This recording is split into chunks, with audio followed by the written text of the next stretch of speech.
এটা second part, তাই first part না দেখে থাকলে আগে ফার্স্ট পার্টটা দেখুন, তারপর এই পার্টটা দেখুন। দিলীপ পাশে বসে থাকা ছেলেটার দিকে তাকিয়ে দেখল ছেলেটার বয়স অনেকটা তার মতোই হবে। দিলীপ জিজ্ঞেস করল, তুমি কে? বিদিশা বলল, ও আমাকে সাহায্য করছে, তুই একটু আমাদের একা ছেড়ে দে, আমার একটু কথা আছে ওর সাথে। দিলীপের একটু অবাক লাগলো। দিলীপ বলল, ডাক্তার ডাকতে হবে তো?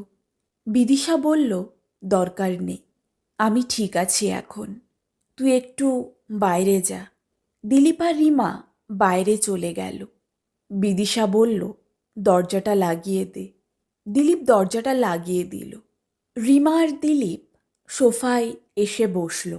দিলীপ জিজ্ঞেস করল, ছেলেটা কে? রিমা বলল, কি জানি, আগে তো কখনো দেখিনি, ঠাকুমা চেনে বোধহয়।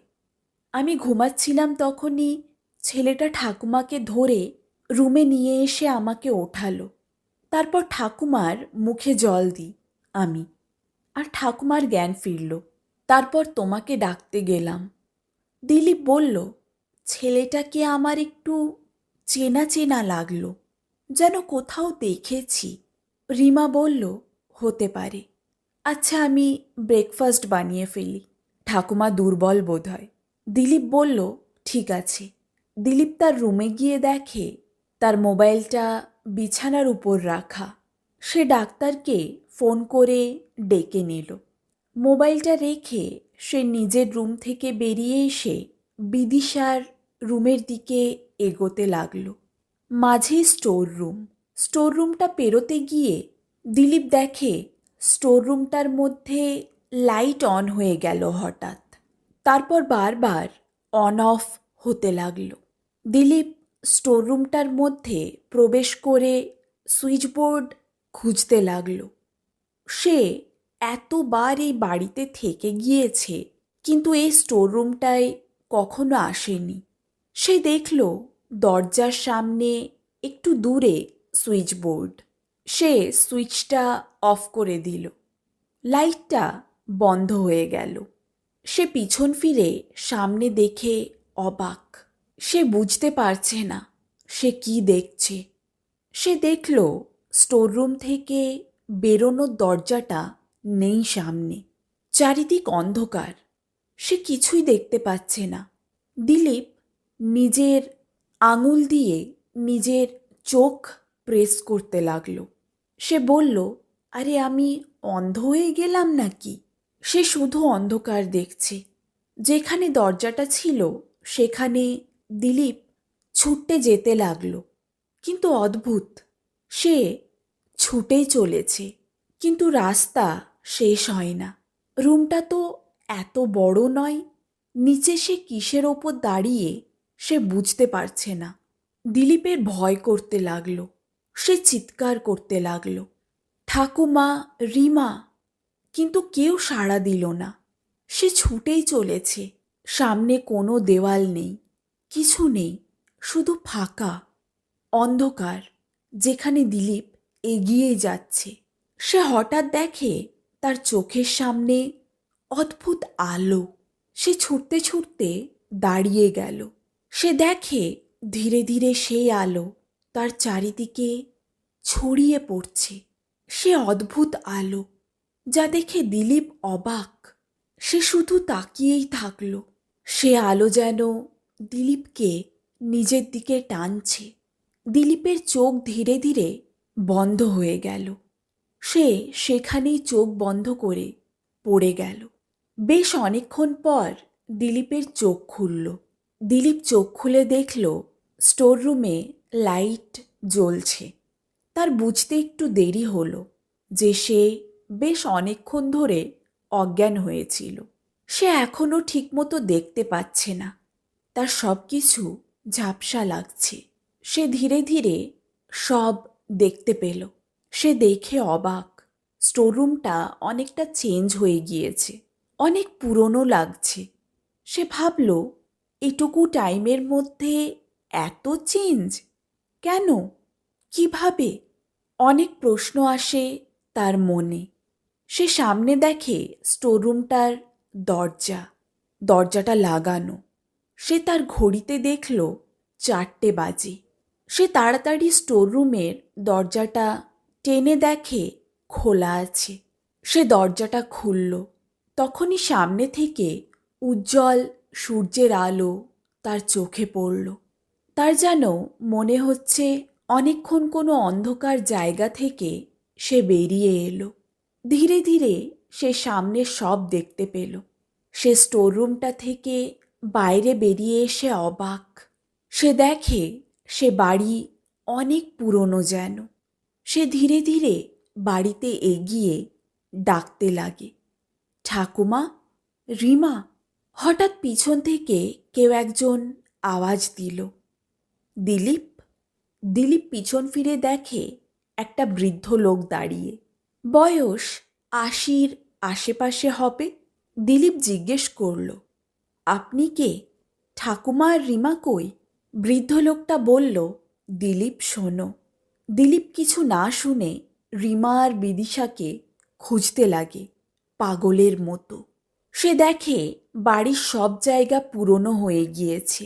রিমা আর বিদিশাকে খুঁজতে খুঁজতে সে বিদিশার রুমে গিয়ে দেখে কেউ নেই, সব কিছু পুরনো হয়ে গিয়েছে। তার চোখ যায় সেই রুমের জানলার দিকে, যে জানলাটা দিয়ে বাড়ির বাইরেটা দেখা যাচ্ছে। সে অবাক। সে রুম থেকে বেরিয়ে এসে বাড়ির মেন গেটটা খুলে দেখে। এ কি? দিলীপ অবাক হয়ে তাকিয়ে। সে দেখে বাড়ির বাইরেটা কত চেঞ্জ। সামনে বেশ অনেকগুলো বিল্ডিং। সে বুঝতে পারছে না এত চেঞ্জ কিভাবে। পিছন থেকে বৃদ্ধ লোকটা বলল, 60 বছর কেটে গিয়েছে দিলীপ। দিলীপ কিছু বুঝতে পারছে না। দিলীপ বৃদ্ধ লোকটার দিকে তাকিয়ে জিজ্ঞেস করল, আপনি কে? বৃদ্ধ লোকটা বলল, আমি তোমার দাদু। দিলীপের গলাটা কেঁপে উঠল। সে জিজ্ঞেস করল, কিভাবে? বৃদ্ধ লোকটা বলল, তুমি জানো কিভাবে। দিলীপ কিছুক্ষণ চুপ হয়ে দাঁড়িয়ে থাকল। কিছুক্ষণ পর সে জিজ্ঞেস করল, ঠাকুমা? বৃদ্ধ লোকটা বলল, তোমার যাওয়ার 5 বছর পর সে মারা যায়।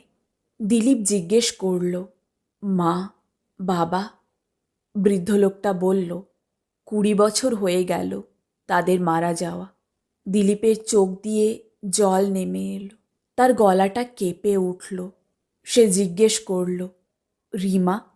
বৃদ্ধ লোকটা বলল, তার সেই বাড়িতেই আছে, যাও ওর কাছে। দিলীপ মেন গেটটা দিয়ে বেরিয়ে যেতে গেল। তখনই সে পিছন ফিরে বৃদ্ধ লোকটার দিকে তাকিয়ে বলল, সেদিন ঠাকুমার পাশে আমার বয়সের সেই ছেলেটাকে দেখে যদি সেদিনই চিনতে পেরে যেতাম সে কে ছিল, আর সেদিনই তাকে জড়িয়ে ধরতাম, তাহলে বোধহয় সেই রুমটা ছেড়ে ঠাকুমা আমাকে যেতে বলতো না। বৃদ্ধ লোকটা বলল, তোমার দোষ নেই।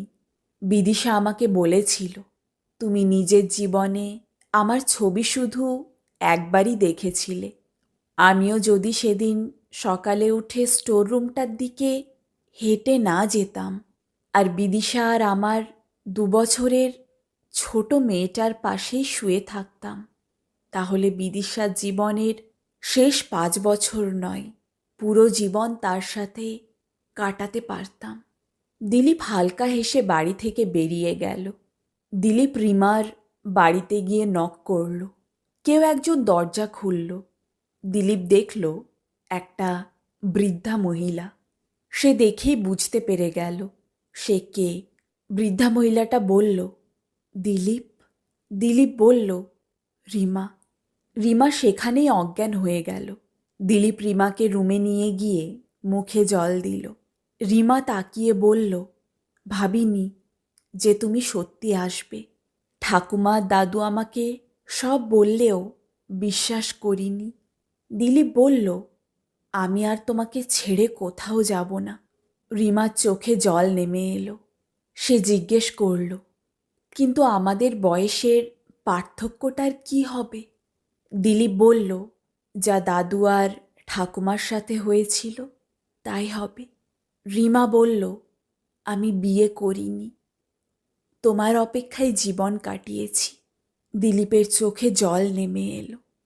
রিমা দিলীপকে জড়িয়ে ধরল। দিলীপের দাদু ধীরে ধীরে স্টোররুমটার সামনে গেল। সে দেখল স্টোররুমটার লাইটটা হঠাৎ অন অফ হতে লাগল। গল্পটি এখানেই শেষ করলাম। ভালো লেগে থাকলে ভিডিওটিকে লাইক, শেয়ার, চ্যানেলটিকে সাবস্ক্রাইব আর নিচে কমেন্ট অবশ্যই করবেন। Thank you for watching and listening.